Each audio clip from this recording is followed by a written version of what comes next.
Buenos días a todos, bienvenidos. Qué gusto tenemos hoy el día, la presentación aquí con Óscar Currós. Que dejen que les platico un poquito cómo nos conocimos, porque Óscar es una persona bien activa. Siempre está con mucho que participa, moviéndose, justamente decíamos en redes, publicando mucho. Nos ha caído en cafés con colegas cuando hablábamos con asociaciones y siempre con perspectivas muy interesantes. Entonces, esta semana de locos que tuvimos, bueno, no sé ustedes, pero a mí sí fue como caótica porque me tocó hablar acerca de trauma vicario.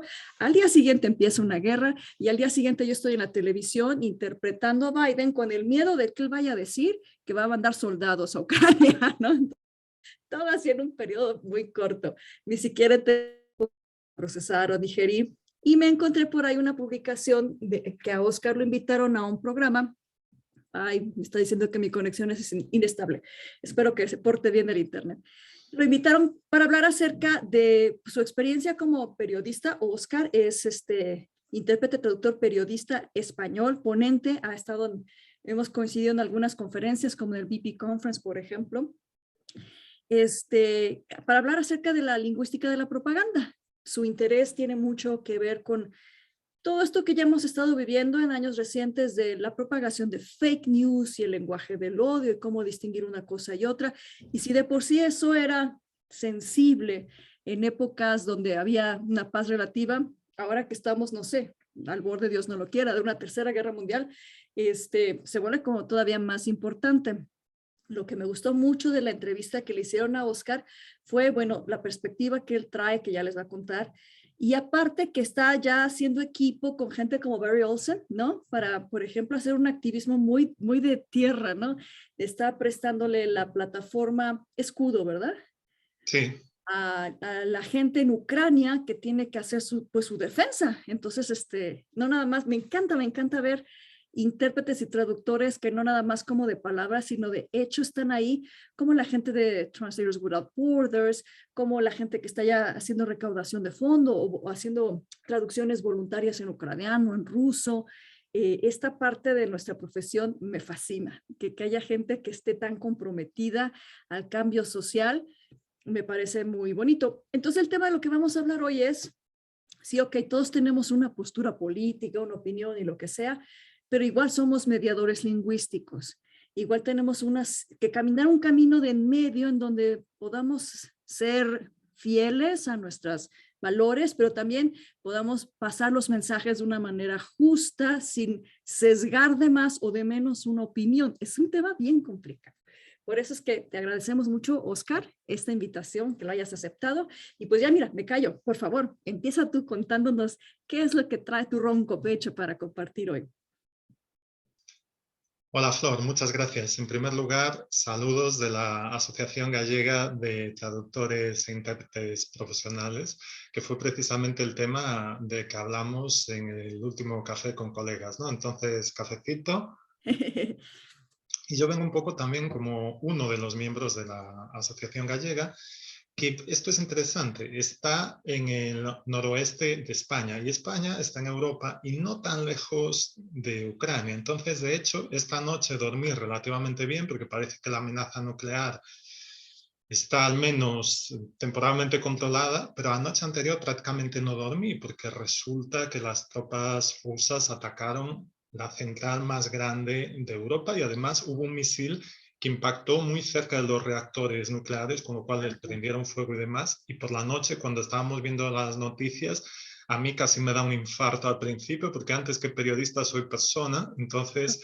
pensando en un impacto en esos reactores y que eventualmente pudiese haber un desastre nuclear, esto obviamente afectaría a toda Europa, ¿no? Entonces, a ver, uno de los valores noticia para nosotros los periodistas es la cercanía. Es evidente que nosotros no vemos igual desde España una guerra que se está desarrollando en nuestro continente y que por un desastre puede llegar por medio de radiación y demás a nuestro país en cualquier momento que una guerra que se desarrolle más lejos, por ejemplo, pues en el continente africano o en cualquier otro lado. Esto tiene que ver con los valores noticia, como digo, es natural en el ser humano. Si algo te toca de cerca geográficamente es más fácil que te sensibilices. Entonces, entiendo a la gente que dice que somos un poco hipócritas o que no tenemos en cuenta a la misma escala otras guerras, pero es esto, tenemos que distanciarnos un poco y hacer un análisis. Ahora estabas diciendo el tema del trauma vicario, que tú trataste en la Innovation in Interpreting Summit, que podemos traducir así como cumbre sobre innovación e interpretación.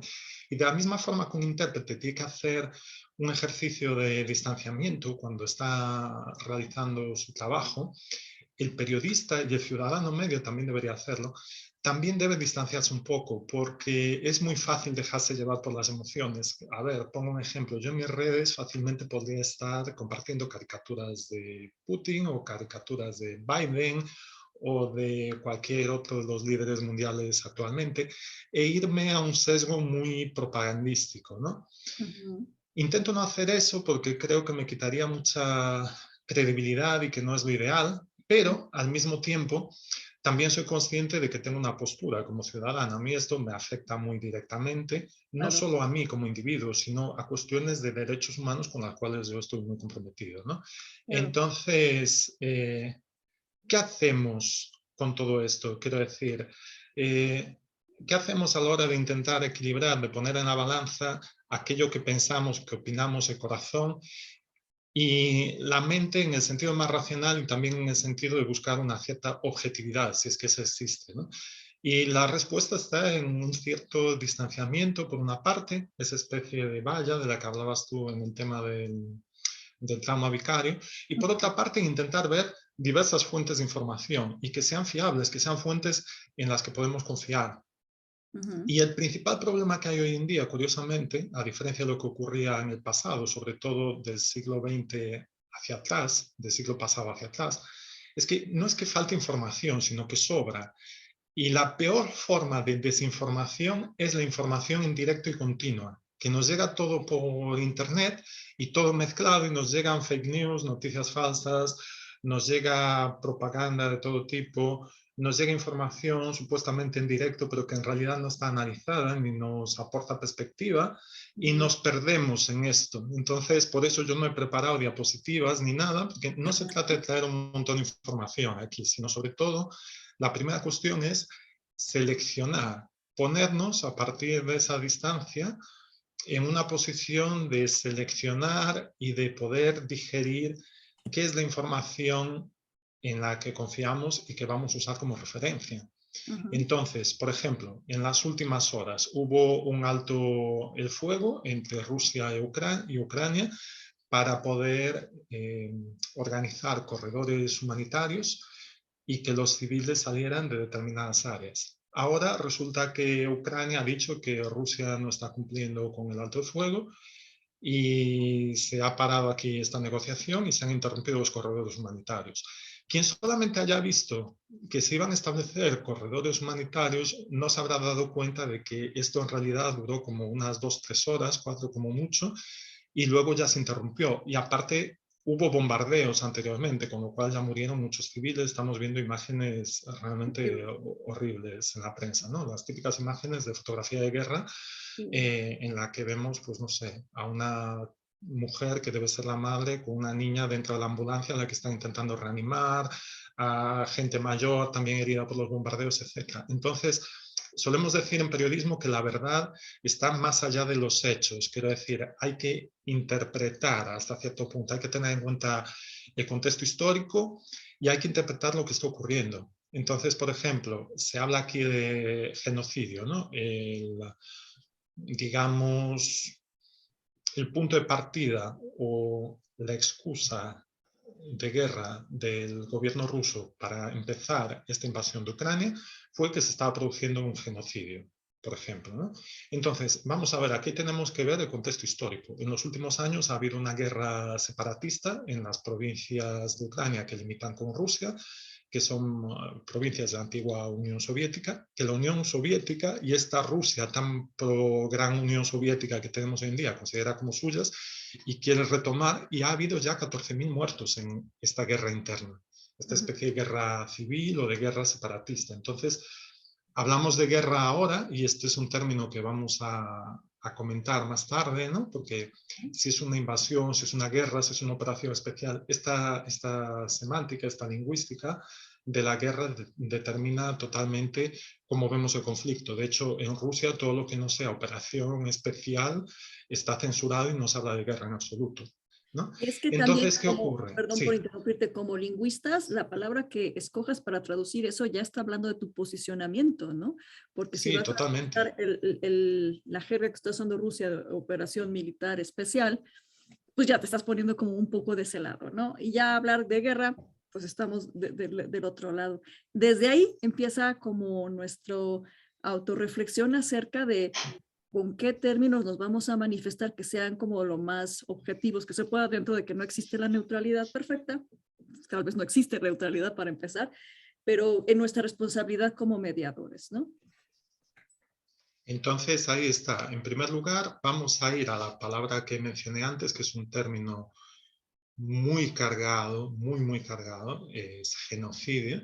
Uh-huh. Y este es un neologismo que se acuñó después de la Segunda Guerra Mundial y fue el abogado polaco de origen judío Rafael Lemkin, y lo acuñó precisamente para hablar del Holocausto. ¿Qué ocurrió en el Holocausto? ¿Cómo lo podemos definir? Él no encontraba palabras, no encontraba un término legal que considerase suficiente para definir este asesinato masivo, a gran escala y Uh-huh. sistemático de personas debido a una cuestión racial, étnica.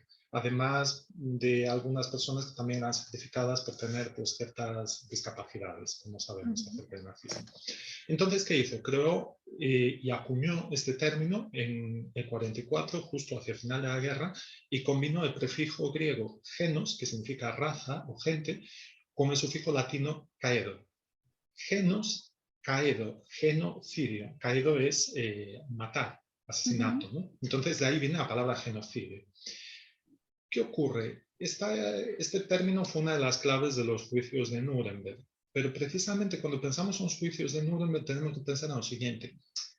Hay todo un proceso legal que les permite a los oficiales nazis defenderse de las acciones que habían realizado. Entonces, en primer lugar, estamos hablando de genocidio, pero de genocidio evaluado mediante un proceso jurídico con derecho pleno a la defensa, y ahí fue donde entraron nuestros colegas intérpretes haciendo un trabajo muy duro, por primera vez en la historia, un equipo de intérpretes de simultánea, que esa técnica se perfeccionó Estrenándola precisamente, simultánea. se mejoró y se estrenó para los juicios de Nuremberg, precisamente para poder hacer eso. Entonces, vemos que a la hora de usar el término genocidio, que tiene muchísimo peso, hubo un juicio que fue el primero de la historia con esa envergadura y con ese peso, ¿no?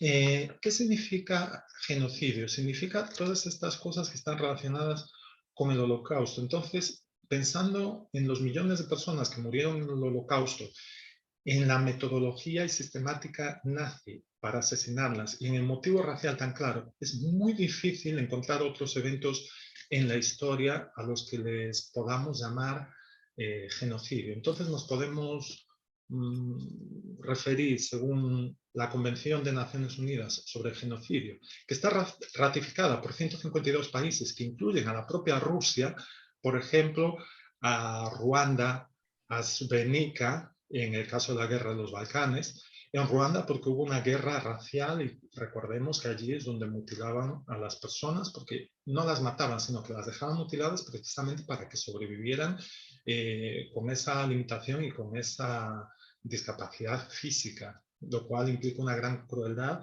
y además había estas cuestiones raciales entre tutsis y hutus. Y en el caso de Srebrenica, a los que se mataron fueron pues a los varones musulmanes que estaban en ese enclave, de forma muy sistemática también. De Perdóname hecho, que te interrumpa. Es que estoy pensando justamente la palabra genocidio aquí en México, y lo he escuchado cuando he interpretado, por ejemplo, a Human Rights Watch. Lo usan, por ejemplo, para las víctimas de la guerra contra el narcotráfico o los feminicidios. O sea que es una palabra que si se añadiera nada más al contexto histórico, significado que tú le das, creo que ya brincó, creo que ya se puede usar en otros lugares también, ya se está usando, de hecho. Sí, sí. Y bueno, en el caso de Srebrenica, en la guerra de los Balcanes, ¿y qué ocurre aquí? A ver, aquí hay una guerra separatista, como dije yo. En un primer lugar esta palabra, como dices tú, ya se usaba de una manera más informal en este ámbito de esta guerra separatista, pero luego, por ejemplo, el presidente de Ucrania, Zelensky, dijo que Rusia tenía unas formas de ataque genocidas. Entonces, se empieza a usar también por la parte ucraniana. Entonces, está tanto Rusia, por una parte, como Ucrania, como país invadido, están los dos como actores usando la palabra genocidio. Aquí habría muchísimo, muchísimo que hablar. Yo solo he dado el contexto histórico, he dado las características, y ahí después cada persona tiene que hacerse un poco su propio criterio. Pero las dos partes están usando esta palabra. ¿Qué ocurre? Esto, además, esto que el ejército ruso ha realizado es una invasión, es una operación militar especial, como dice el Kremlin. ¿Es Ocupación. una guerra, en toda regla? ¿O es una guerra que ya existía y que ahora se ha ampliado? ¿Va a ser la tercera guerra mundial? ¿Qué ocurre aquí? Y tenemos todavía un término mucho más reciente, que es precisamente no de esta noche, sino de la noche anterior, del ataque a la mayor central nuclear de Europa. Y precisamente el presidente Zelensky acusaba a Rusia de haber hecho terrorismo nuclear. Entonces tenemos todos estos términos que se entrelazan y aparecen en la retórica, y mientras que el ejército ruso dice que esto fueron amenazas pensadas y controladas y que todo estaba bajo un cierto telón de fondo de seguridad, el Estado ucraniano dice que era un acto de terrorismo nuclear. Entonces hay que distanciarse de todos estos términos. El ejemplo que le podemos poner a cualquier persona que se acerque a eso es esto. En primer lugar, ¿qué estás viendo en los medios? ¿Qué es lo que los medios que ves están transmitiendo? Porque precisamente aquí en Europa se han prohibido los medios estatales rusos bajo la acusación de que solamente son medios o vehículos de propaganda.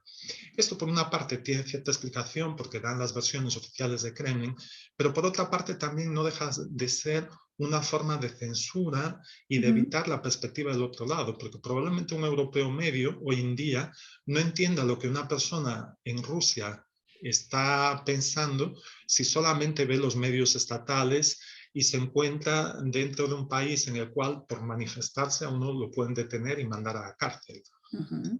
A pesar de lo cual la gente se está manifestando en cantidades muy significativas. Pero claro, es que son dos perspectivas totalmente diferentes, son dos mundos diferentes. Y de hecho, una de las cuestiones más interesantes que yo he visto en este conflicto es cuando los periodistas le preguntan a una autoridad china sobre la cuestión de la guerra en Ucrania, y esta autoridad china les dice, bueno, para empezar, ustedes en Occidente se refieren a esto como guerra, pero aquí en China nos lo tomamos con más calma, lo analizamos y vemos a ver cuáles son las reales circunstancias que se están produciendo aquí. Algo muy chino, ¿no? Que es tomarse su tiempo, distanciarse un poco de los hechos, y al mismo tiempo tenemos que tener en cuenta que ellos, al menos por lo que sabemos hasta ahora, están alineados con Rusia, que se ha quedado como un país prácticamente aislado en el escenario internacional. Hemos visto en foros de autoridades en las Naciones Unidas, por ejemplo, cómo se iban diplomáticos de determinadas reuniones cuando hablaban representantes rusos, que esto es algo prácticamente inédito en la historia de la institución, ¿no? Por no hablar del análisis económico y tal. Pero tenemos esto, ¿qué piensa un europeo medio? ¿Qué piensa un ruso? ¿Qué piensa un ucraniano? ¿Qué piensa una persona en China? Y cómo reaccionan sus autoridades, cómo hablan sus autoridades. Y después tenemos una cuestión muy interesante que a nosotros traductores nos interesa de una forma muy especial. Si nos vamos, por ejemplo, un activista de izquierdas como es Noam Chomsky, que además tiene un peso gigantesco en la En la lingüística, lingüística, sí, claro. aunque casi sean como carreras paralelas, ¿no? La de lingüista y la de activista. Pero hay un punto en el que todo esto converge, que es cuando Noam Chomsky habla precisamente, retomando lo que estaba diciendo antes, del término genocidio. Y Ujú. resulta que en su libro, que salió a finales de 2003 y en muchos sitios se publicó en 2004, que era el libro sobre la hegemonía de Estados Unidos, Hegemony or Survival, hegemonía o supervivencia, él Ujú. dice lo siguiente, cito de memoria, fue un párrafo que en esa época, pocos años después, yo usé para referirme a la guerra de Irak, ¿no?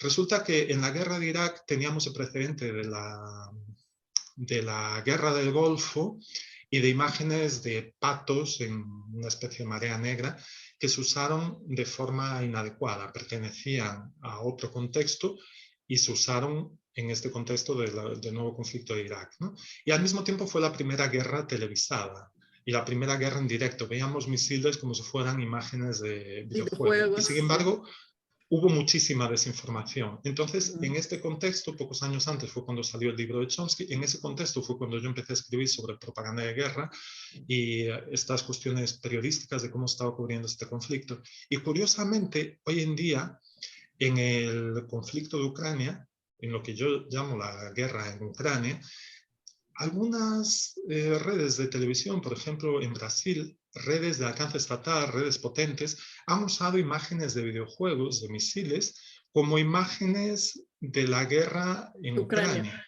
Entonces, esto nos da una idea del alcance que están teniendo pues, imágenes falsas, sobre todo hoy en día, que la capacidad de simular la realidad, el deepfake y todas estas cosas están tan avanzadas de lo que está ocurriendo hoy en día. Se han usado imágenes de videojuego, en algunos casos de videojuegos de estos de guerra, de Sí. perspectiva subjetiva, Cold War. como si fueran imágenes de la guerra de Ucrania. Entonces, vámonos a lo que dice Chomsky en 2004, aunque después voy a explicar que él es muy crítico con el imperio estadounidense y no tanto con otros. Entonces, él dice que probablemente lo que una potencia puede hacer hoy en día, se está refiriendo a 2003-2004, para atacar a un enemigo más débil, es acusar a este enemigo más débil de genocidio y empezar una operación militar que tenga el menor parecido posible con la guerra. Mm. Entonces, ¿qué ocurre? Cuando vemos la invasión de Rusia por parte de Ucrania, este párrafo que yo encontré al revisar mis papeles sobre la guerra de Irak es que nos viene clavado. Es imposible no establecer una correlación, porque Rusia acusó a Ucrania de genocidio, empezó una operación militar que se niega a ver o, como una guerra o a llamarle guerra. Y de hecho, hasta el día de ayer, Putin continuaba hablando de operación militar especial, a pesar de que los misiles están cayendo en Ucrania y a pesar de que hay colas de kilómetros y kilómetros de vehículos acorazados rusos dirigiéndose a Kiev. Entonces, Y hablando de Kiev, habla sí, hasta la misma palabra precisamente. ya está como en este juego. No necesitas estas imágenes sofisticadas de videojuegos para despertar el imaginario. Toda esta controversia lingüística de que no, dile Kiev y no Kiev, porque los rusos le dicen Kiev y en ucraniano se dice Kiev. Leí de una colega rusa que dice, se dice igual las dos, Sí. pero esta necesidad como que tenemos hasta de los lingüísticos de posicionarnos con los buenos, hasta está cambiando la forma en la que decimos esa palabra, por ejemplo, ¿no? Sí, yo le he dicho a propósito, porque precisamente un periódico español como La Vanguardia ha empezado a escribir Kiev con I latina y luego Y y la V en vez de Kiev, que es como se escribía habitualmente, porque esta grafía Kiev nos viene del ruso, entonces muchos periódicos prefieren posicionarse, en ese caso New York Times, en ese caso La Vanguardia en España, con el nombre en ucraniano. Y volviendo al tema de la operación de guerra, lo que tenemos es esto. ¿Qué ocurre? Curiosamente, Noam Chomsky hoy en día no ha condenado de forma tan tajante el ataque de Rusia a Ucrania, probablemente por una cuestión ideológica. Y quien lo dice no soy yo, sino precisamente el traductor ucraniano de Chomsky, que Ujú. escribió una nota muy rápida diciendo, mira, me estoy escapando de la guerra con mi familia y lo siento, Noam Chomsky, he sido tu traductor de forma muy fiel y admiro tus escritos y demás, pero es que no se ven lo mismo las cosas desde un despacho en Estados Unidos a Ah, cómo se ven aquí sobre el terreno en Ucrania. Entonces le pedía que adoptara la perspectiva de las víctimas, porque así como el imperialismo norteamericano ha sido devastador en muchas de sus operaciones en el mundo, pues por ejemplo, la rebeldía de Chomsky comenzó con Vietnam, pero después también él fue un crítico muy grande de todo lo que fue la guerra del Golfo, la guerra posterior en Irak, etc. Y sin embargo, el propio lingüista no se posiciona de la misma forma. Así como en algunos casos no tengo todavía una posición actualizada sobre un análisis de Chomsky sobre el genocidio en Ucrania. Esperaría que lo hiciera, sería muy interesante, pero él sí se ha negado a usar la palabra genocidio en otros conflictos, por una cuestión semántica, por todas las restricciones y el análisis de la palabra que dije yo antes, ¿no?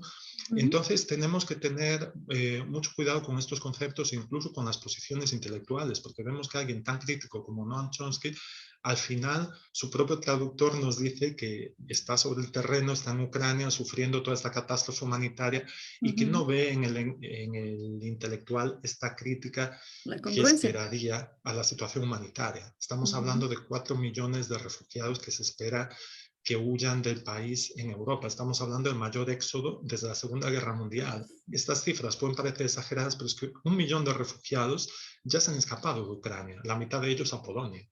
Y de por sí Entonces, estamos a la mitad de una crisis migratoria y de desplazamiento gigantesca en todo el mundo.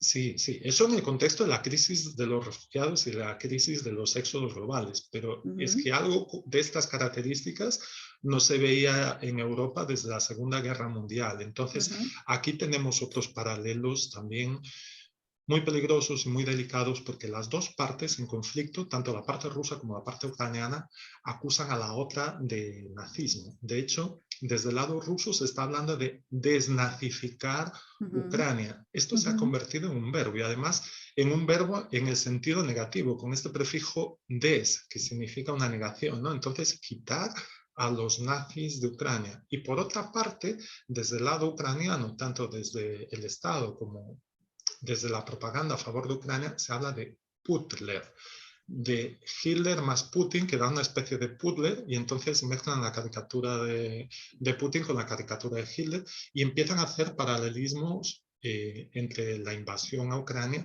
y la invasión a Polonia y a los países colindantes, incluso el estilo totalitario de poder, el imperialismo, etc.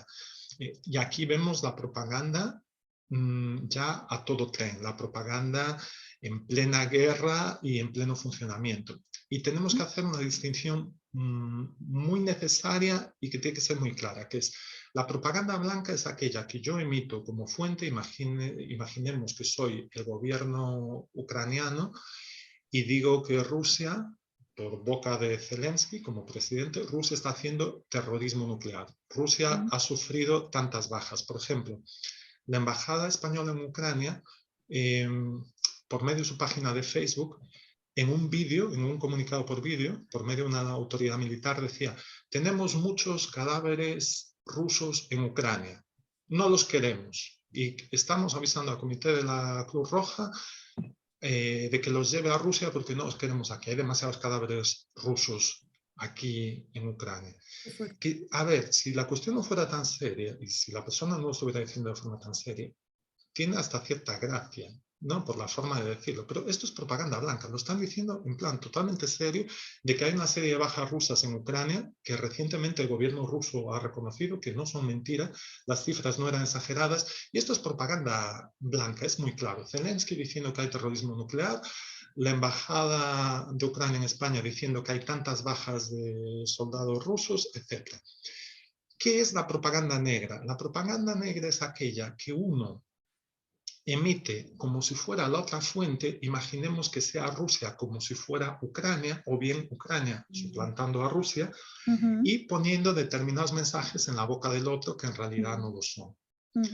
Y ahí, en el medio de estas dos, obviamente, hay toda una serie de grises, porque si hay algo que abunda en la guerra es la desinformación. Entonces, por eso la cuestión de identificar las fuentes. ¿De dónde viene esto?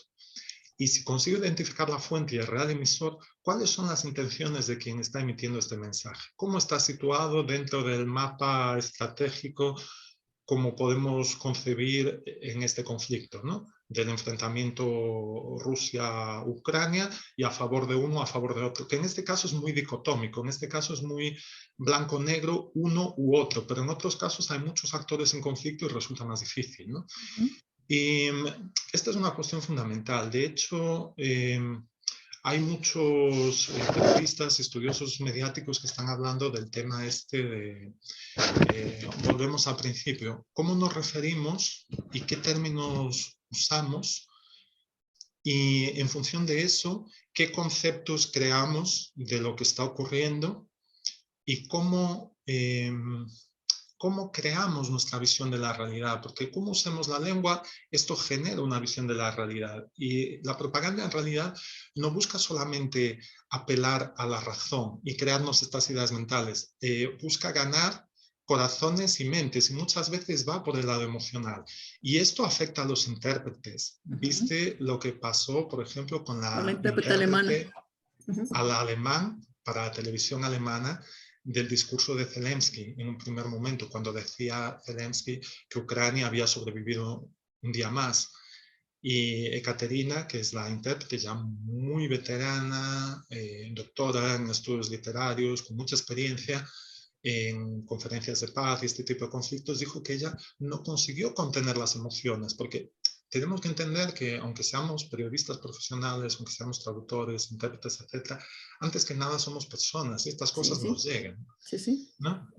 A mí, por ejemplo, como soy padre y tengo una hija adolescente, las imágenes que más me llegan son las de las familias cuando se tienen que despedir en los autobuses o trenes, porque los padres que están en edad militar en Ucrania tienen que quedarse para unirse a la resistencia, al ejército ucraniano. Y las madres o las mujeres y los niños se van y son los que componen la mayor parte del éxodo masivo. Entonces, cuando veo la imagen, una mano, un soldado de espaldas despidiéndose de la madre y de su criatura, a lo mejor de 2 años, o cuando veo a esta mujer llorando fuera de una ambulancia toda ensangrentada y la niña a la que están intentando reanimar en la ambulancia, esto es lo que más me llega. Y no sé, hasta cierto punto esto es lo que nos hace humanos y es lo que permite la conexión humana. Si no tenemos eso, ¿qué nos queda? ¿Para qué queremos la objetividad? Entonces, ¿sería suficiente poner una inteligencia artificial, un robot, a cubrir la guerra? ¿O tener una inteligencia artificial que fuera capaz de interpretar en tiempo real? ¿Y cuál es la diferencia con que lo haga una persona?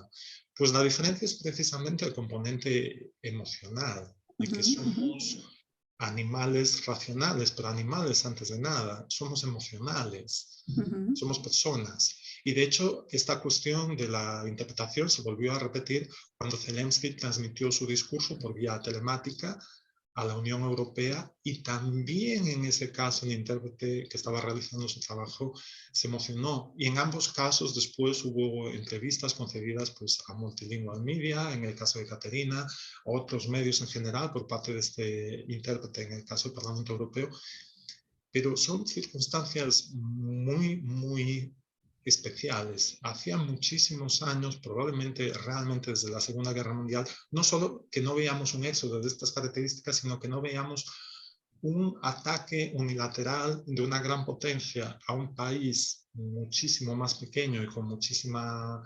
menos potencia, digámoslo así, o con muchísima menos capacidad de defensa, como lo vimos en la Segunda Guerra Mundial. Y con la amenaza de conflicto nuclear atrás, ¿no? Sí, y con el telón de fondo de esta amenaza nuclear. Entonces, así como a los intérpretes de Nuremberg en las crónicas históricas les costó muchísimo realizar su trabajo y decían que estaban en una tensión constante porque allí había un odio, unas heridas de guerra que todavía estaban muy abiertas. En este caso, la guerra todavía se está produciendo y está empezando. Estamos apenas a una semana y pico del inicio del conflicto. Los periódicos van poniendo día 9, día 10 de la guerra, porque parece que cada día es como un peso más. Y además tenemos que tener en cuenta que todo esto viene en el contexto de la pandemia.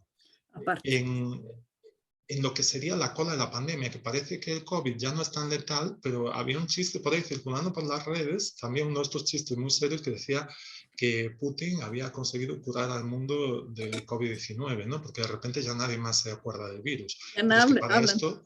Ajá. para esto se ha hecho algo mucho peor. Fíjate que al escucharte pues, se me vienen varias cosas a la cabeza. Por ejemplo, y ahora que viene el 8 de marzo, justamente, cuando hablas del nazismo, como por ejemplo en el imaginario colectivo, igual la palabra feminazi se ha escuchado mucho y entonces si alguien, por ejemplo, aquí de alguna vez se ha reído el chiste de cuando están hablando de las feminazis, también habría que cuestionar por qué en ese contexto está bien decir feminazi, pero no está bien decirlo cuando estamos hablando de cosas militares, ¿no? La intención va igual, la intención es como descalificar al que está atrás. Y justamente después del Summit ofrecí algunas sesiones de coaching one-on-one de personas que pudieran estar sintiendo trauma vicario. Y justamente los temas que salían es como tú dices, la gente que está siendo afectada es porque tienen algo en su historia de vida que les atemoriza, ¿no? Por ejemplo, una mujer que ha trabajado traduciendo cursos de tanatología, le entró una fobia por la muerte de sus hijos, o un intérprete que ha estado trabajando con entrevistas a niños por abuso sexual, empezó a temer por su hija. Ese es el tipo de cosas justamente que nos hablan de que pues es nuestra humanidad la que queda expuesta, que sí hay que cuidarla y demás, pero tampoco temerle, porque eso es lo que nos hace poder tener empatía y fuerza para movernos como lo haces tú, a recaudar, por ejemplo, ayuda para Ucrania, a que no seamos ese camino de medio tan difícil que es para los intérpretes y traductores, ok, vamos a ser fiel al original, pero no por eso pierdo mis valores y no voy a cuestionar todo lo que interprete, pero sí cuando se pase un umbral, ¿no?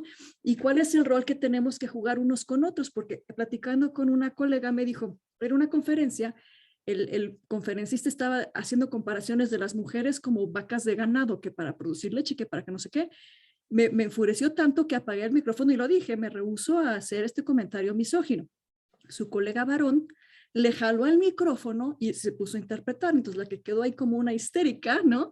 Fue ella, siendo que pues la media hora de trabajo era de ella y era el tiempo para que ella decidiera cómo lo usaba. Entonces, no crean que como intérpretes o traductores no vamos a tener que tomar este tipo de decisiones políticas en esto y en muchas otras cosas. Sí lo haremos y tenemos que tener claridad de hasta dónde están los límites, ¿no? de nuestro actuar. Perdóname, otra vez nada más para Santiago de Medellín. Claro que puedes grabar a lengua de señas. Están pidiendo permiso por ahí. Si te parece bien, Oscar, ¿qué te parece si abrimos a comentarios de la gente que ha estado siguiendo hasta ahorita?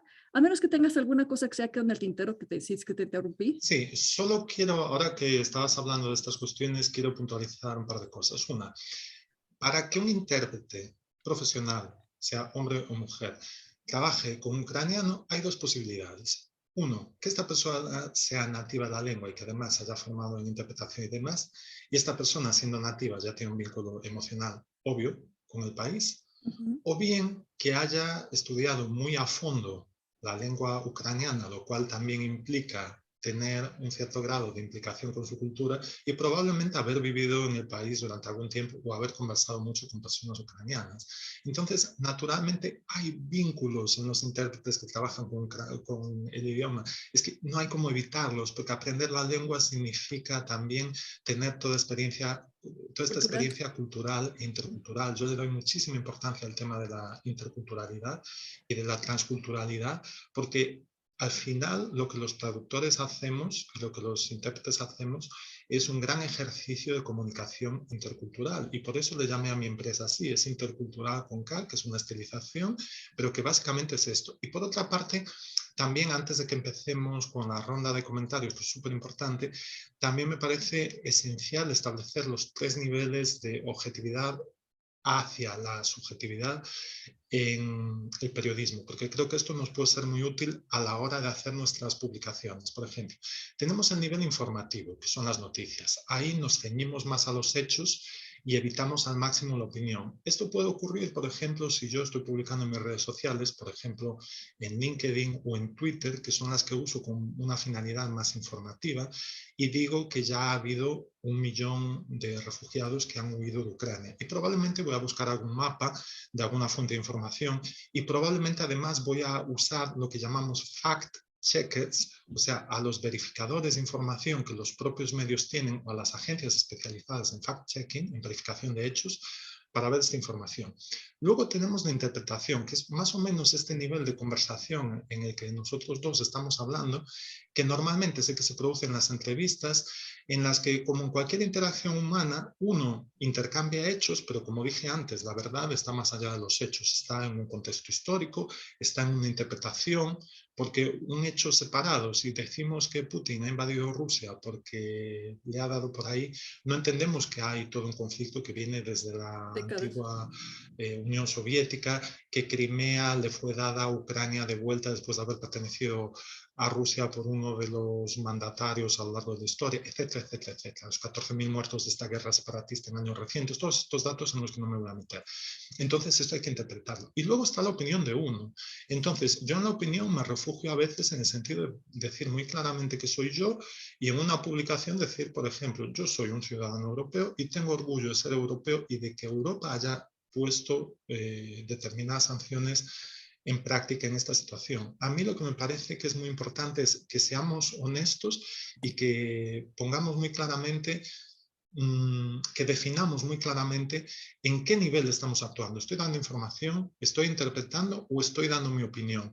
Y después también que hay que tener cuidado porque determinadas opiniones muy radicales o determinadas idas a opiniones ya que se nos van a la caricatura, a propaganda, etcétera, nos van a restar credibilidad. Y una de las Sí. cuestiones, hablabas de las donaciones, una de las cuestiones que ponen Translators Without Borders y Clear Global, que es la organización hermana, que digamos que hace un trabajo más de desarrollo, un trabajo más estratégico a nivel global, es que uno debería permanecer, sobre todo si es un trabajador humanitario, lo más neutro posible. Yo no soy un trabajador humanitario, por ejemplo, pero aún así entiendo que como periodista y como traductor tengo que tener en primer lugar credibilidad y en segundo lugar un cierto distanciamiento. Entonces puedo opinar hasta cierto punto, pero si pierdo la credibilidad y el distanciamiento, voy a perjudicarme a mí y voy a perjudicar a todos aquellos que Es puedan... que es un acto de equilibrio, ¿no? Porque yo creo que no te vas a poner a cuestionar todo lo que estés hablando, pero sí hay como ciertos umbrales que por tu propia salud mental vale la pena que hagas algún ejercicio de higiene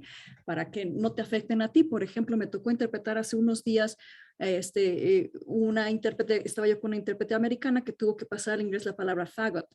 Entonces lo hizo e inmediatamente dijo, discúlpenme por usar este término derogatorio. Y al final de la conferencia va y se disculpa conmigo por haberse disculpado. Y le digo, es que tú hiciste bien, porque finalmente tú si eres, o sea, estabas traduciendo el discurso de alguien más, pero lo que sale de tu boca sí es tu responsabilidad. Deja con las audiencias, contigo misma. Y si tú estabas tan incómoda, yo digo que se vale perfectamente hacer ese tipo, porque no lo haces todo el tiempo, lo haces en un caso severo y como para cuidar tu propia salud mental, ¿no? Entonces, nada, eso, en el caso de Translators Without Borders, de la ONG, por ejemplo, yo lo que decidí es buscar una organización no gubernamental con cierto grado de neutralidad y con foco en las víctimas del conflicto a la que le pudiera ayudar a recaudar fondos. Y la forma más fácil fue hacerlo en Instagram, porque Instagram tiene esto que le llaman el fundraiser, y ahí la gente puede donar directamente por medio de Facebook Pay. Lo intenté en Facebook, pero ellos ya tienen su propio fundraiser en Facebook, entonces no tenía mucho sentido. Sin embargo, en Instagram, esto fue un experimento que yo hice porque resulta que publiqué una cosa en Facebook, Facebook me sugirió, ¿por qué no empiezas un fundraiser con no sé qué y tal? Y una persona donó y dije yo, uy, que esto funciona. Entonces hice la prueba en Instagram y curiosamente después los propios Translators Without Borders pidieron sumarse a esta iniciativa, porque algo que es muy interesante es que el fundraiser de Instagram permite que tú organices un grupo de donaciones. Entonces, aunque lo empieces tú, da igual, no importa, la propia ONG para la que has empezado la campaña se puede sumar y luego tus colegas se pueden unir a la iniciativa también. Por eso lo tengo en Instagram, porque en realidad la información que se divulga sirve para que la gente entienda el trabajo de la ONG y haga las donaciones o bien directamente a su cuenta o bien los busque en Facebook o se una a esta campaña conjunta que tenemos en Instagram. Al final, el medio no importa mucho. Si uno quiere donar su trabajo pro bono por medio de Translators Without Borders y hacerlo ahí en la plataforma, si tiene la capacidad lingüística, excelente. Si quiere hacerlo por medio de alguna de estas plataformas, también. Yo no tengo las habilidades lingüísticas. No hablo ruso, no hablo polaco, no hablo ucraniano. Últimamente hasta empiezo a entender algunas palabras en ucraniano porque de tanto oír los discursos en los medios, como además vienen subtitulados, uno empieza a entender, pero Oye, obviamente Oscar, como pero tú sabemos, hablas inglés y todos están sí, manejando en inglés en este conflicto también, o sea. sí, pero resulta que, ¿qué ocurre? A Zelensky lo subtitulan en inglés, pero él habla en su lengua original. Entonces, cuando él dice que está aquí y muestra el área donde está, los edificios oficiales detrás, y habla de sus comandantes, y dicen que él está tú, no sé quién está tú, yo estoy aquí, no sé quién está aquí, y otras palabras que se comparten de alguna forma con las lenguas indoeuropeas, con el inglés, etcétera, al final uno comienza a entender un poco, pero Claro. este grado de comprensión no es nada comparado con el grado No, pero a lo que de voy es que también de este lado hay propaganda, porque también es parte de una guerra, que cada quien quiera conversar en la narrativa de que tiene sí, la sí, por razón de lo que supuesto, están haciendo, ¿no? en su propia lengua Claro, y representando a su país, porque Zelensky lo podría hacer perfectamente en otras lenguas y también podría no utilizar intérpretes, pero la lengua, el uso de tu propia lengua tiene un uso. Y hay gente que ya está empezando a entender ucraniano. Lo que quería claro. decir es que aunque nosotros lo sepamos, nunca está de más repetirlo, un intérprete o un traductor profesional tiene una historia, una formación muchísimo mayor en la lengua, o sea que aparte de tener la fluidez, tienen la competencia cultural de la que hablaba antes y probablemente han vivido allí, etcétera. Pero es que nosotros mismos nos empezamos a empapar de este Kiev, de este tú, pues yo estoy tú aquí con el café con Ya sé. colegas, Flor Montero tú, etcétera, y ya nos empieza a sonar. Y hace 10 días el ucraniano, el Nada, ruso, eran lenguas que para nosotros pues probablemente casi no existían en nuestro imaginario lingüístico, que nos parecían muy difíciles. claro. Y es una aproximación brutal, pero que solo se puede entender en un conflicto de estas características. A Y mí ahora lo pues que, ya quería que pudiéramos darle la sí, palabra a la comunidad, porque el esto último nos lleva comentario. horas. Si No, pero nos ponemos a nos mí, lleva horas y yo horas. entiendo. La última preocupación que a mí me queda es que de por sí en la cultura del intérprete general está siempre esta idea de la neutralidad, que casi que seas como un robotillo. Casi todas las conferencias que tú ves de interpretación, casi todo se enfoca como a tecnología y dejamos un poco atrás el lado humano. Entonces, yo sí me atrevo a cuestionar de que la neutralidad no existe, el intérprete tiene que cuidar su salud mental, entonces estaría bueno que de repente le pusiéramos pausas a esas exigencias si es que nos van a causar un estrago, ¿no? Ese es el único punto en el que tal vez tú y yo no concordamos, la prisa que tienes porque vayamos a comentarios, pero es parte como de mi labor como terapeuta, de traernos a la conciencia de que primero está tu salud mental también en lo que hablas, porque ahí también se va tus disonancias, tu comodidad en tu propia piel, de estar en el mundo, tu congruencia. Bueno, entonces, listos para ver quién tiene alguna pregunta, comentario para Oscar. De Medellín nos está escribiendo, intérprete de lengua de señas, Santiago, se me olvidó su apellido, Parra, agradeciendo, está muy interesante, se tuvo que retirar y te pedía autorización para poder traducirlo a lengua de señas colombiana para subirlo a sus redes. Entonces, ya nos dejó su correo, si tú no tienes inconveniente, le comparto. Sí, por supuesto. Sí, de hecho, el tema de la accesibilidad es excelente. Cuanto más se interpreta lengua de señas y cuanto más estén presentes estos intérpretes en los diferentes eventos, mejor. Es una cuestión de acceso lingüístico y de acceso a la información también. Sí, y justamente nos dice él cómo las personas sordas en su país pues tienen bien poquito acceso a lo que está pasando. Eh, y lo peor aún es cuando un intérprete de señas se dedica a hacer marketing con este tipo de contenidos interpretados, cuando hay que tener un amplio cuidado sobre elegir la información, cuando interpretar de manera voluntaria, siendo las redes un escenario con escasez de información para las personas sordas, ese es mi propósito, para llevarlos a la información, a la reflexión. Pues qué amable, Santiago, qué bueno que tuvo esa interés, porque ahora sí no nos dio tiempo de coordinar interpretación de la lengua de señas mexicana, todo fue como un poco rápido. Claudia, ¿algún comentario, Claudia Valdés, que tú querías platicar aquí con Oscar? Por favor, adelante. Hola, hola Oscar.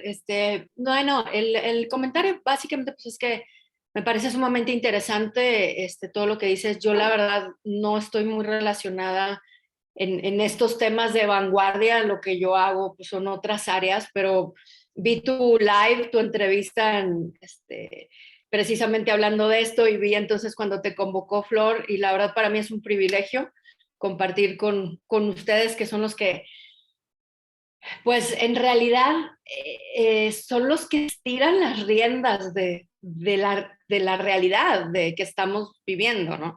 Me parece, yo también tengo un hijo adolescente y justamente le estaba platicando esto, de que porque ya sabes, además los adolescentes ven un video de YouTube o ven 5 y ya, saben todo, ya tienen todo el criterio formado, ya, o sea, todo, y es peligrosísimo, ¿verdad? Porque además, pues siguen teniendo 17, 18 años con ese criterio y esa experiencia de vida tan corta, y sin embargo, lo que decía Oscar al principio, que tenemos exceso de información.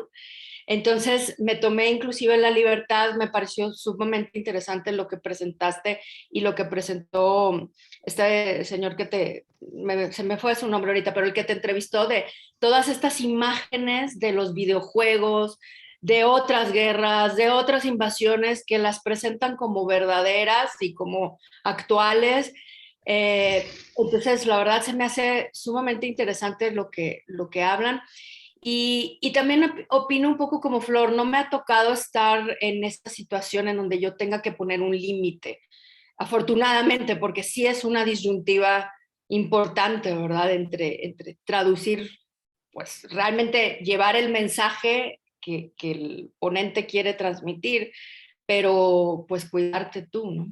Entonces, pues les agradezco mucho, colegas, este espacio que se dan para nutrirnos a toda la demás comunidad como parte del gremio, como profesionales de la lengua, pero como personas sobre todo. O sea, finalmente esto es algo que nos atañe a todos, hagas lo que hagas.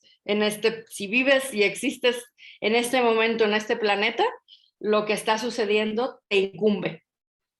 Entonces, me parece muy interesante y muchas gracias a ambos por darse el tiempo y abrirnos estos espacios a los que de otra manera estuviéramos pues muy extraños, muy fuera del tema, ¿no? Sin reflexionar sobre estas cosas que son muy importantes. Y saludos desde México. Muchísimas gracias, Clau, qué linda. Por alguien más, Enrique. Ajá. Quería saludar también a México porque precisamente el último proyecto en el que estuve fue con Certified Interpreting Services, que es una empresa de Estados Unidos fundada por Yasmín López, que es de Mérida, Yucatán, y en esa empresa trabaja también su padre, Rafael López, que fue mi revisor de un libro que traduje sobre interpretación y demás. Entonces tengo ese vínculo tan próximo con México, ¿no? Fue un trabajo largo y un trabajo difícil porque hay mucha diferencia horaria, pero bueno, hacíamos lo mismo que en este café con colegas, ¿no? Nos conectábamos a una hora en la que en México o en California era por la mañana y por aquí era por la tarde y así trabajábamos, ¿no? Entonces le tengo mucho cariño a México y tengo la pena y la espinita clavada de que todavía no he visitado el país, pero como nos ha tocado la pandemia en el medio, pues voy a tener que esperar un poco la pandemia, ahora la guerra y tal, pero felizmente tenemos estas formas de comunicación. Y sobre el tema de los hijos, precisamente mi hija me preguntó al principio del conflicto, me decía, papá, yo no entiendo, me lo decía en portugués brasileño, ¿no? Que ella es brasileña, y yo siempre hablo en español y ella me responde en portugués brasileño, es casi como una afirmación de su identidad, aunque ella podría hablar en español, ¿no?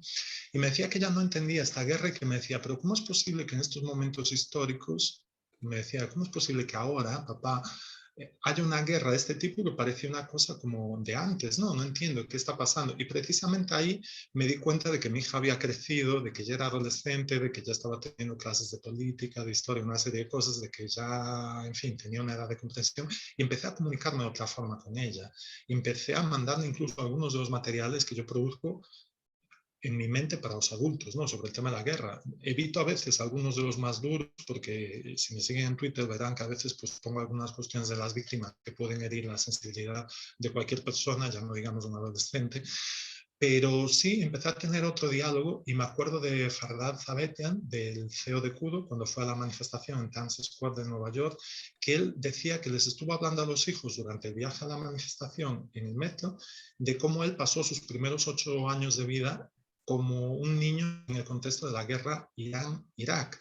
Entonces, tenemos esa responsabilidad también, no solo con nosotros, con nuestros colegas, sino con las nuevas generaciones que ya viven ahora y que ya no es una cuestión de cómo les vamos a legar o a dejar el mundo, sino es una cuestión de cómo se ponen ellos en el mundo, porque ellos ven un montón de cosas y no las entienden. Y a veces, curiosamente, las preguntas que nos hacen son las más difíciles, porque los niños y los adolescentes todavía tienen esa curiosidad que a veces hace que nos devanemos los sesos porque hay muchísimas cosas que ya dábamos por supuesto y que sin embargo el adolescente te pregunta y dices tú, espera ahí, voy a buscar la información. Mi hija, una de las primeras cosas que me preguntó era el porqué de la guerra. Y ahí tuve que buscar todo el contexto histórico de los periódicos y reunir algunas cuestiones de referencia.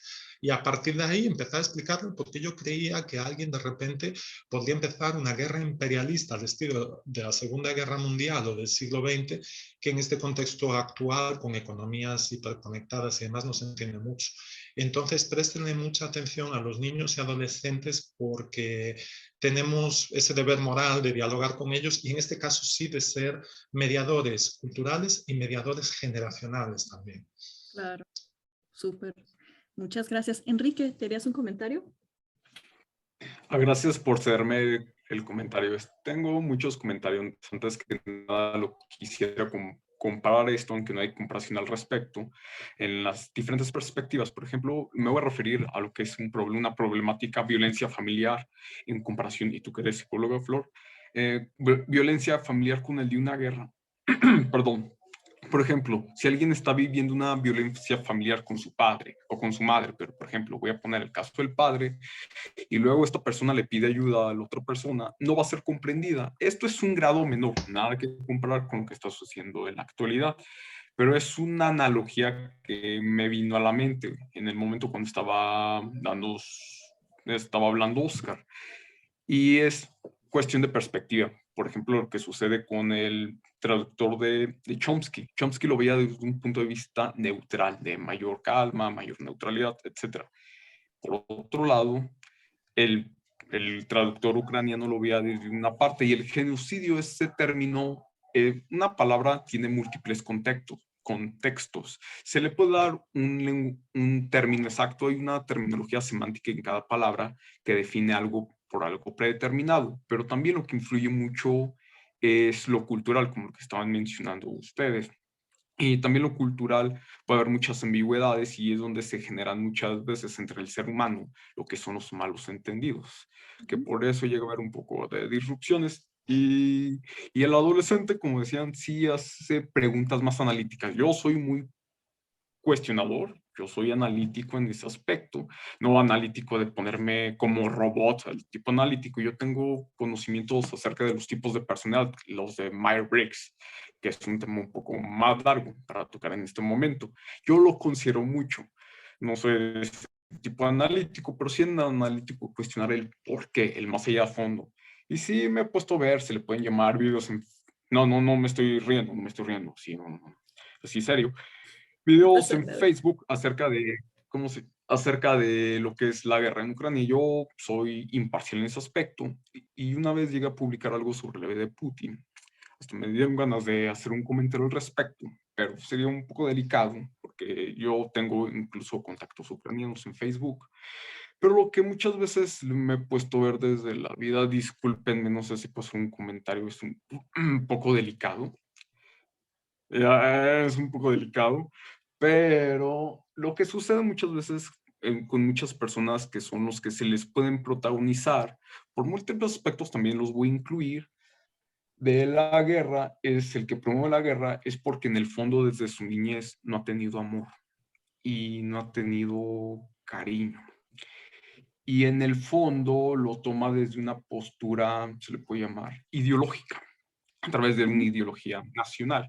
Yo lo digo con mucha imparcialidad, pero hay un fondo, y no soy psicólogo, no soy psicólogo únicamente, se me puede considerar como lingüista, soy egresado en la enseñanza en inglés, pero hay un fondo psicológico que es la falta de amor, de atención. Pues el paralelo que hiciste entre la violencia doméstica y la guerra, hay estudios en donde se muestra que es justamente la mentalidad heteropatriarcal de la desconfianza, de la competencia, del individualismo, lo que genera la violencia doméstica y las guerras. O sea, sí está vinculado y no está cerrado en eso que estás infiriendo desde la perspectiva psicológica.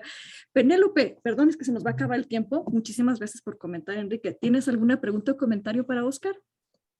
Sí, bueno, yo no soy intérprete, yo soy traductora, pero soy profesora de traductores y justamente desde hace algunos años me viene la pregunta que tiene que ver con la ética de los traductores, que es precisamente cuando a nosotros nos llega un proyecto pues tenemos el lujo de rechazarlo, por ejemplo, ¿no? Si creemos que nuestros principios, nuestros valores se van a ver comprometidos, ¿no? Al traducir ciertos documentos. Les decía yo, por ejemplo, que es muy común la traducción de artículos científicos que están basados en la experimentación con animales, por ejemplo, ¿no? Entonces hay mucha gente que podría tener un problema con eso. Digo, por poner un ejemplo muy común, ¿no? Que sí nos llega bastante común. Em, pero justamente con esta idea de la censura, por ejemplo, que lo empezamos a ver desde Trump saliendo de Twitter, ¿no? Em, Toda esta cancelación en Internet y ahora justamente lo que está pasando con este conflicto armado, ¿no? Que se están censurando los medios. A mí me pone a pensar, por ejemplo, si no estaremos haciendo más daño, porque entonces no tenemos la perspectiva de lo que está pasando del otro lado. Es decir, antes por lo menos cuando veíamos los tweets de Trump, sabíamos lo que estaba pensando, ¿no? Ahora ya no sabemos o tenemos que buscar más profundamente, ¿no? Y entonces, por ejemplo, desde el trabajo del traductor o del intérprete en su caso, ¿cómo lidiar con la situación ética en este asunto? Porque sí es como una oportunidad muy buena el saber lo que está pensando el otro, con el que no tenemos Nada eh, en común. exacto, o que podemos estar muy en desacuerdo, pero por lo menos sabemos lo que está pasando allá. Claro. Y entonces, a la hora de tomar estas decisiones éticas, ¿ustedes cómo lo piensan? A ver, Oscar, empieza tú. A ver, todo esto es muy complicado. Quiero decir, en primer lugar, lo que hay que pensar es que uno tiene que tener muy claro cómo se posiciona. Quiero decir, uno está prestando un servicio que inicialmente es una cuestión de intermediación. Entonces, no tiene mucho sentido que uno se ponga como protagonista. Entonces, lo que decía Flor es algo muy importante y muy relevante. Quiero decir, ¿en qué situaciones voy a hacer un determinado tipo de intervención? Entonces, estamos hablando de situaciones Muy extremas. extremas. Estamos hablando de situaciones en las que, por ejemplo, haya algo contrario a los derechos humanos y algo, pues no sé, que tenga que ver con una cuestión de género muy seria, porque en general se espera de nosotros rigor, se espera una actitud profesional y se espera una precisión también con relación a lo que es el discurso original o el texto fuente o como le queramos llamar. No somos los protagonistas, somos mediadores, independientemente de que estemos actuando como traductores, como intérpretes o como lo que se llama propiamente mediadores culturales. Entonces, lo que decía antes de los periodistas, de que no podemos destruir nuestra propia credibilidad, también vale para cualquier profesional que esté trabajando específicamente con la cuestión lingüística, traductor, intérprete, mediador cultural, etc., porque su primer deber es con relación al discurso original o el texto fuente y demás. Lo que ocurre es que hay determinados mensajes que se nos pueden atascar pues porque van en contra de la Declaración Universal de los Derechos Humanos, que además para más INRI es el documento más traducido del mundo. Es el más divulgado y está en constante traducción a nuevas lenguas.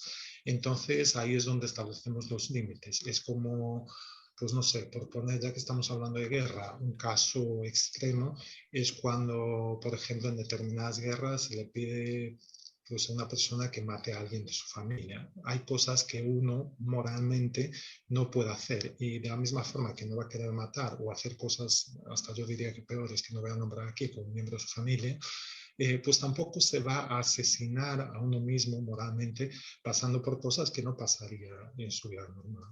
Entonces, Claro. pues determinadas cuestiones no son admisibles, pero esto no puede ser la regla porque de lo contrario estaremos haciendo algo que va en contra de nuestra propia función y de nuestra propia Y no profesión. tendrías trabajo. Ya, no, pero ya no es ni siquiera cuestión de tener trabajo o no tener Claro. trabajo, es que ni siquiera tendría sentido tu trabajo, porque si vas a intervenir constantemente en el discurso No, del no otro, se trata de eso. entonces lo que tiene sentido es no ser ni traductor ni intérprete, lo que tiene sentido en ese caso es ser la fuente del discurso como lo estoy siendo yo aquí ahora, por ejemplo, me estoy posicionando, estoy ofreciendo pues una conversación con ustedes y aquí quien me vaya a interpretar, yo espero que más o menos diga lo que yo estoy diciendo, y si me paso de rosca en alguna cuestión y violo cuestiones de derechos humanos, de género, etcétera, pues entiendo que la persona se pueda sentir ofendida y no quiere interpretar esa parte. Sin embargo, tenemos también la cuestión siguiente: si no la interpretamos, la dejamos a oscuras, y es probable también que el público no pueda tener su propia opinión sobre el tema. Esta es otra cuestión. Es como lo que decían los medios estatales rusos. Si, por ejemplo, censuramos Sputnik, por una parte evitamos que ese discurso entre en Europa, pero por otra parte Europa tampoco sabe lo que les está llegando a los rusos. Entonces, en todo caso, lo ideal es que haya un cierto nivel de educación en general, en los públicos y en el intérprete, traductor, mediador lingüístico, etcétera, para poder procesar estos discursos y todas estas cuestiones, porque el tema de la censura, de la intervención, siempre es muy delicado. ¿Hasta qué punto le estoy haciendo un favor al público o hasta qué punto los estoy tratando de una forma infantil, entendida? No como tratarlos como exactamente como a niños, pero al estilo protector y paternalista o maternalista de cómo tratamos a los niños. Y una cosa que me gustaría preguntarle a Claudia, ya que nos mencionó el tema de los adolescentes. Claudia, ¿cómo se comunica uno con los niños y adolescentes a la hora de hablarles de estos temas? ¿Cuál es Nada el más, tipo de diálogo? ¿me dejas Sí. contestar y después le pasamos la palabra a Claudia? Sí, por supuesto. El tema ahí, Penélope, es que luego muchas veces uno no sabe cómo va a reaccionar hasta que estás reaccionando. Tengo una colega en Veracruz que me contó que ya había aceptado gustosamente hacer la traducción de un libro acerca de campos de concentración y acabó tomando medicamento antidepresivo porque no se imaginó que su reacción iba a ser de que iba a acabar de cerrar la computadora y llorar 8 horas, ¿no? Entonces, ese es el tema, que uno no sabe exactamente cómo te van a afectar hasta después del hecho. Entonces, yo no estoy diciendo que vas a cuestionar todo, jamás, pero sí puedes tomar ciertas distancias, como lo hizo mi colega, la que se disculpó por usar la palabra fagot, o una cosa súper sencilla, pero para tu sí que ya hizo una diferencia enorme, es que marques la distancia entre tú y el orador lingüísticamente. El ponente acaba de decir tal cosa y tú sí que ya está entendiendo que no viene de ti. Entonces, sí hay algunas herramientas medio lingüísticas, medio psicológicas para que si te está incomodando demasiado, como dice Oscar, te esperas hasta que sea realmente una cosa que vaya contra los derechos humanos, que sea franco discurso de odio, que sea LGTB-fóbico, que sea realmente muy dañino para los demás. Entonces haces alguna de estas intervenciones, poner la distancia lingüística, disculparte después de decirlo para que no digan que no estás traduciendo, ¿verdad? Que no estás, que estás infantilizando. No, lo estás diciendo, pero estás también marcando tu postura, o simplemente también, ¿por qué no negarte a, si todo el discurso es eso, apagas tu micrófono? Eso es lo que pienso yo. Nunca lo he hecho, espero nunca tener que hacerlo, pero no estaría yo puesta a esa idea. Ahora sí, Claudia, si le puedes contestar, por favor, a Oscar. Bueno, trataré de no extenderme mucho. Mira, yo pues no soy ninguna experta, no soy psicóloga como Flor, solamente tengo un hijo a punto de cumplir 18 años y la trayectoria que como mamá eso me ha dado, ¿no? Y creo que estoy en una posición muy diferente que la tuya porque tú sí tienes mucha información y tú sí estás muy dentro de esto. Yo lo que hice, Oscar, y en mi experiencia lo que cuenta mucho es que finalmente yo no sé qué está viendo mi hijo. O sea, eso yo lo tengo que tener en cuenta todo el tiempo, porque aunque yo tenga una buena comunicación con él o lo que sea, él ve no sé cuántas horas de información que recibe que yo no sé. Yo no sé qué fuentes, algunas me las enseña y que pues son conversatorios con gente pues calificada o no, fuentes buenas o no. A lo largo de los años he tratado de tener una buena comunicación con él y me he dado cuenta que él en particular es una persona bastante responsable o más o menos consciente para su edad de que él solo me dijo, es que no hay buenos y malos. Tú no puedes decir que Putin es el malo y el otro es el bueno. Y entonces empezamos a hablar, por ejemplo, de lo que él estaba viendo justo en sus clases de la escuela y un poco de lo que él había escuchado. Me dice, claro, es que yo le dije a mi novia que no le puede poner una etiqueta a uno y a otro porque viene de un contexto histórico. Eso a mí ya me tranquilizó un poco de decir, bueno, él, como todos, está formando su criterio. Yo no puedo más que darle mi opinión, mi sugerencia, pero al final de cuentas, pues todos somos individuos y cada quien va a formar su criterio, ¿no? Y el tema nada más de tener claro de que tiene que fijarse cuáles son las fuentes. Y él solo me dijo, fíjate, es que inclusive las fuentes que se consideran buenas o confiables, me dijo, pues es que a final de cuentas, no sé, CNN es americano, de todas maneras. O sea, aunque sea muy disque confiable, pues es de Estados Unidos. Lo que decíamos ahorita, bueno, no estamos oyendo los noticieros rusos, ¿verdad? O no estamos oyendo. Entonces, para mí, el hecho de que el adolescente tenga esta conciencia, en la medida en que su experiencia y su edad se lo permiten, pues ahí es donde yo entro como guía. ¿Qué está viendo? ¿Qué está tomando como verdad? Y que esto, pues no lo puedo saber, porque él, o sea, ve demasiadas horas de estímulos, pero al menos de decir, por ejemplo, te digo, me pareció muy interesante tu conferencia y le dije, mira, esto es lo que está sucediendo. Entonces, de todo lo que veas, pues ten el mayor cuidado posible, ¿verdad? Pero va bien en cuestionar pues, cuántas intervenciones gringas existieron, ¿no? Claro, ¿Cómo es tu autoridad moral aquí, no? Claro, o sea, él solo y finalmente creo que funciona muy bien con los adolescentes tratarlos como adultos. O sea, ellos se sienten reforzados, se sienten y preguntarles, ¿verdad? O sea, ellos siempre reafirmarles su postura, su ego, su ya soy grande. A mí me ha funcionado muy bien, más que por el otro lado decirle, no, tú no sabes porque estás chiquito, ¿verdad? De edad. No, eso, bueno, los hiere tremendamente. A O sea, cualquiera. claro. Entonces, si tú le dices, oye, qué bien, me parece excelente que estés tomando diferentes fuentes, mira, toma en contexto que no tienes acceso a las fuentes rusas, por ejemplo, o que si tienes acceso van a estar interpretadas por alguien que no sabe si su interpretación es fidedigna o no. No, danos el voto de confianza, por favor. Sí, A no, todos bueno, los intérpretes del mundo. Pero a final de cuentas eso, ¿no? A ver, pues, o sea, ¿de dónde viene la fuente? Esto, y sobre todo nosotros, como dices, pues somos intermediarios, entonces, pues tienes que tener esa sensibilidad, ¿no? Pero gracias por preguntar de mi experiencia de mamá. Súper Y interesante. hay varios niveles, hay al menos dos niveles muy importantes de selección, que uno es el nivel lingüístico, en el sentido que todo el trabajo que hagan pues, los traductores, los intérpretes, los mediadores culturales. Por ejemplo, yo escucho a Zelensky, al presidente ucraniano, normalmente ayudado por los subtítulos. Y a partir de ahí, como le dije a Flor antes, pues me voy aprendiendo alguna palabrita, pero eso no es suficiente para comprenderlo. Simplemente veo que parece que hay cierta coherencia entre los subtítulos y lo que estoy escuchando. Pero después está lo que es la propia intervención mediática y solamente el establecer la selección de noticias que llegan, lo que se llama la agenda setting, ¿no? Establecer la agenda y seleccionar lo que llega ya es una forma de intervenir, porque el periodista y los grandes grupos mediáticos tienen un poder que los lingüistas no tienen, que es intervenir en el propio contenido y decidir el propio contenido. Entonces, solamente decidir qué contenido va y en qué orden se muestra y qué es lo que va a la portada y qué es lo que no va a la portada, eso ya es una intervención desde el punto de vista semiótico gigantesca. Entonces, hablamos de dos tipos diferentes de intervención y de dos grados diferentes de interpretación. Cuando nos ponemos a pensar en eso, sí que cuestionamos realmente qué es lo que nos está llegando de Rusia.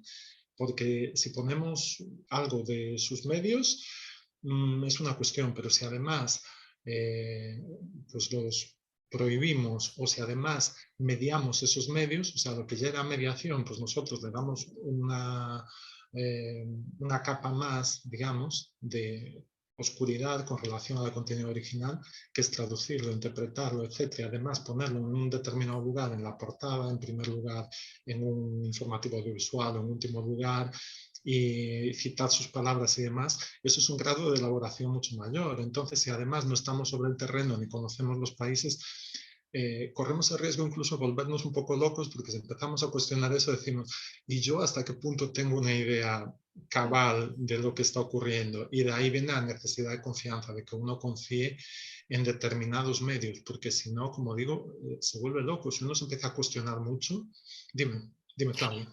Súper rápido. Sí, pero fíjate que otro punto bien importante y que a nosotros no nos tocó y que sí es muy importante con las nuevas generaciones. Ahora, bien con nosotros, pero el tema es el tema de los algoritmos de todas estas cuestiones de software que están surgiendo ahora. Mi hijo me hizo saber esto y lo cual me despertó, no en esta ocasión, sino en alguna otra, que claro, tú vas viendo ciertos videos o ciertas informaciones y luego todos estos hilos que te aparecen solos están dados por algoritmos de lo que tú has estado escuchando antes. Entonces, si tú estás escuchando, por llamarle de alguna forma, solo discursos de derecha, de no sé qué tipo político, te van a seguir saliendo, en teoría, solo discursos de este tipo o cada vez más sesgados hasta este tipo. Entonces, tú como consumidor normal, no experto, que no filtras, que no nada, que nada más se te aparece otra cosa y te quedas viéndola, ¿no?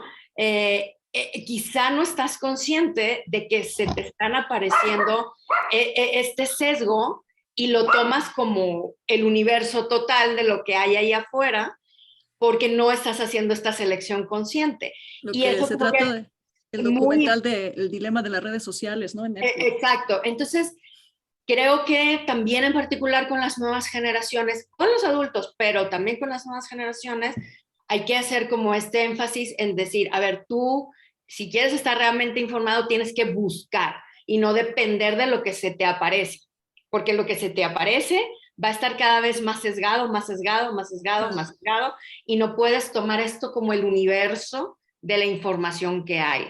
Que por eso es que luego nos extraña tanto porque están actuando así, por ejemplo, los rusos. Pues claro, si no sabemos nada de cómo se fue construyendo su narrativa, ¿no? Totalmente de acuerdo que esa censura no nos ayuda a nadie. ¿Algún comentario final, Oscar? Antes que nada, mil gracias por haber dedicado de tu tiempo, de tu paciencia. Qué súper interesante seguir tus reflexiones de toda una vida, pues eso, como comunicador, periodista, traductor, intérprete, y con una postura clara ante, pues eso, lo que está violentando nuestros valores colectivos. Muchas gracias. Vente a México, por favor, yo te llevo a tomar tequila, yo te llevo al Tenampa, donde tengas que ir a hacer la visita turística. Aquí nos turnamos entre todos para que conozcas, con todo gusto.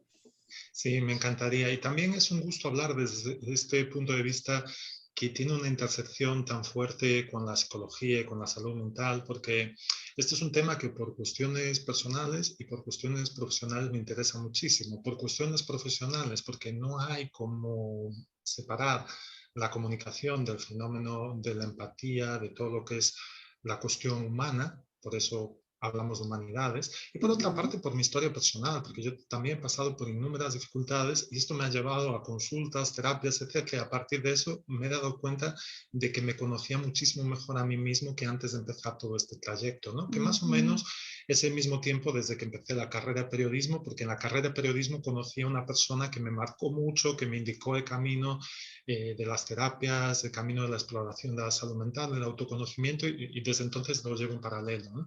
Y con relación a lo que decía Claudia, hay un pensamiento único que es un peligro, que es este pensamiento único que viene pues, de los grandes medios, de los grandes grupos de comunicación y que luego refuerzan los algoritmos por medio de la inteligencia artificial. Entonces, hablando de comunicación y hablando del fenómeno humano, volvemos a lo que comentábamos al principio de estos intérpretes, estas personas que se emocionan, que es que precisamente tenemos que poner más en valor nuestro lado humano en una época en que los algoritmos son los que determinan una gran parte del flujo de comunicación, sobre todo en las redes sociales. Y curiosamente, cuanto más tecnología tenemos, más vale nuestro corazoncito, más vale nuestro lado humano y confiar un poquito más en nuestras emociones, volver un poco más a nuestra esencia. Y precisamente en LinkedIn acabo de promocionar un evento que está ocurriendo ahora. El principio coincide con el final de este café con colegas sobre el tema de la salud mental organizada por gente pues, de la industria de la traducción y la localización. Entonces está bien que nos sigamos en las diferentes redes sociales porque yo en cada una de ellas, dependiendo del carácter, voy poniendo una cosa u otra. Twitter y LinkedIn me parecen más adecuados para la información, Facebook lo uso más para relacionarme con colegas, a veces Instagram para otras cuestiones un poquito más superficiales, un poquito más cotidianas, depende del caso. El Fundraiser está en Instagram, como dije, elige. Y además, pues también busco fuentes de diversos lugares, aunque a veces es imposible llegar hasta donde uno querría, porque uno no puede saber chino, ruso, español, inglés, Tú ahí vas, tienes francés. muchas lenguas de trabajo. Claro, no, pero no es posible. Tenemos muchas lenguas de trabajo, pero tiene que haber un cierto grado de confianza. La humanidad no funciona si no hay un cierto grado de confianza. Y estamos entrando en una época muy psicótica, en una época de desconfianza, Mucha paranoia va a de, venir. sí, paranoia, conspiranoia, etc. Y es precisamente en la escala de salud mental. Si pensamos en salud mental como cierta cercanía a una realidad, a unos hechos más o menos objetivos, con todo lo que se pueda discutir la cuestión de la objetividad, pero digamos, estamos cabales porque más o menos estamos siendo conscientes de lo que está ocurriendo a nuestro alrededor y lo percibimos con un cierto equilibrio, pues la paranoia y la conspiranoia se van exactamente al lado opuesto a la salud mental. Y otra forma de medir nuestra salud mental es si nuestra mente está alineada con nuestros sentimientos. Y también, cuanto más dejemos nuestros sentimientos y nos dejemos llevar por la cabeza, peor, porque si estamos en una crisis del tipo que sea, le llamemos operación militar especial, le llamemos guerra o lo que sea, y hay 1 millón de personas refugiadas, y este 1 millón de personas además son familias que se han roto porque los hombres se han quedado a la guerra y se han ido las madres, los niños, las personas mayores, etcétera. No es posible que humanamente, si tenemos un poco de salud y de conexión con nuestros sentimientos, esto no nos conmueva. Es aquello, Claro. si no te conmueve, hijo mío, háztelo mirar. Hubo una periodista que le hizo una intervención al ministro exterior ruso precisamente en este sentido, ¿no? De decirle, pero usted cómo consigue dormir por la noche sabiendo que hay guerra, sabiendo que están muriendo personas, etcétera. Y él la miró así con cierta frialdad y le respondió que infelizmente en la guerra siempre se producen bajas. Entonces cada uno tendrá que analizar y verse cómo está y tener una cierta propiocepción. Pero eso, mi mensaje al final es este: no perdamos la humanidad y no perdamos la conexión con el resto de las personas, que es lo que nos da la humanidad al final. Mil gracias y te agradezco infinitamente también que como hombre hables del cuidado de la salud mental, porque cómo cuesta que los colegas varones Sí, sí. le entren a esto.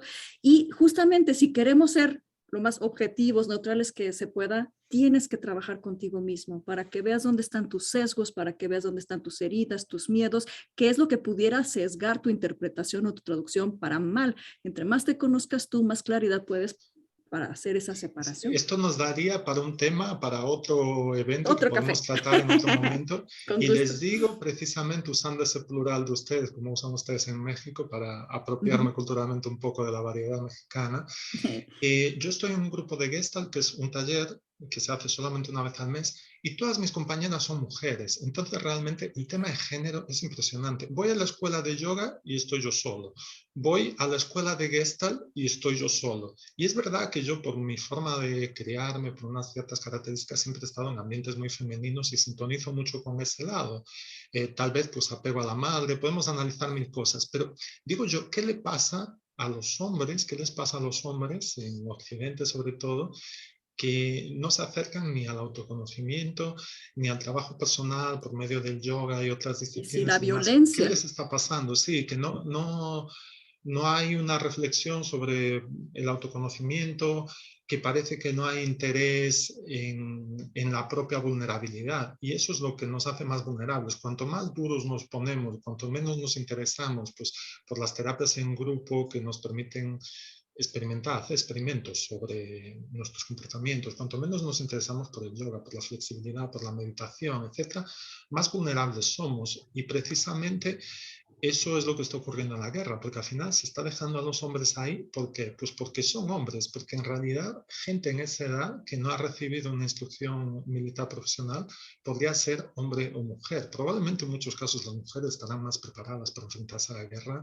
por determinadas actitudes hacia el dolor y por determinadas actitudes relacionadas con los cuidados que tradicionalmente se les ha atribuido a las mujeres. Es una desigualdad de género, es cultural, pero está ahí. Entonces hay muchas cosas que cuestionarse, pero ahí, como digo, ahí ya es otra arena, ahí ya es otro terreno y nos queda para una próxima charla. me han propuesto que haga como terapia grupal para intérpretes así por Zoom, pues no estaría mal, si no terapia mínimo, sí más cafés, con más orientación esta humana. Óscar, mil gracias. Un aplauso a todos, por favor, para Óscar por tan brillante presentación que nos ha regalado. Y pues seguimos en contacto. Ahora sí, si Santiago sigue por aquí, el 1 de abril tenemos ahora sí con lengua de señas, que venimos posponiendo ese café con ellos, pero ya, es que la guerra nos agarró por sorpresa y tuvimos que secuestrar a Óscar urgentemente. ¿Qué más suena eso de secuestrar? Pero digamos que me he dejado secuestrar con mucho gusto. Pues muchísimas gracias, Óscar. Que tengan un bonito día, tarde todos y seguimos en contacto. Hasta luego. Muchísimas gracias. Listo, Heriberto, podemos dejar de grabar. Vamos a parar la grabación. Bueno, mándamela por favor.